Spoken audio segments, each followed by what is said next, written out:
Hello বন্ধুরা, 2024 সালের SSC পরীক্ষার রেজাল্ট কিভাবে তুমি তোমার মোবাইল ফোনে পাবলিশ হওয়ার সাথে সাথেই মার্কশিট সহ দেখতে পারো তা আজকের এই ভিডিও থেকে জানতে পারবা।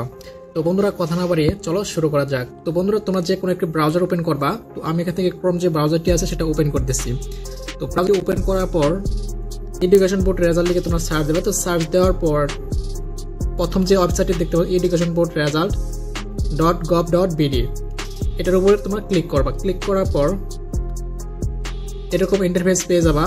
তো এখানে দেখতে পাচ্ছ এক্সামিনেশন, এখানে তোমার এসএসসি আলিম ইকুইভ্যালেন্ট দেওয়া আছে। তো এর উপরে ক্লিক করে এখান থেকে তোমরা এসএসসি অফিস দাখিল সিলেক্ট করে দেবা। এরপর দেখতে পাচ্ছ ইয়ার সিলেক্ট 1, এর উপরে ক্লিক করে এখান থেকে তোমরা 2024 সিলেক্ট করে দেবা। এরপর দেখতে পাচ্ছ বোর্ড।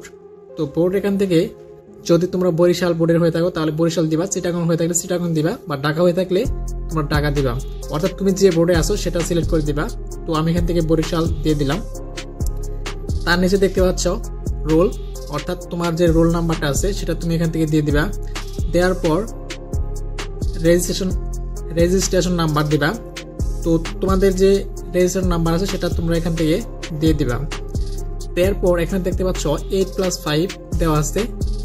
তো তোমাদের এখানে বিভিন্ন রকম সংখ্যা থাকতে পারে। তো এখান থেকে 8+5 তোমার হইতেছে 13। তো আমি এখান থেকে 13 দিয়ে দিলাম। তোমরা এর যে সংখ্যাটা আসবে সেটা তোমরা দিয়ে দিবা। এরপর সাবমিট করার সাথে সাথে তোমরা দেখতে পাবো যে পাবলিশ হওয়ার সাথে সাথেই এরকম মার্কশিট সহ তোমরা তোমাদের রেজাল্ট পেয়ে যাবা। তো বন্ধুরা, যদি তোমাদের এই ভিডিওটি ভালো লেগে থাকে তাহলে অবশ্যই ভিডিওতে লাইক, কমেন্ট, শেয়ার করবা, এই চ্যানেলটি সাবস্ক্রাইব করবা। তো আজকের মতো এই পর্যন্তই। ধন্যবাদ সবাইকে। খোদা হাফেজ।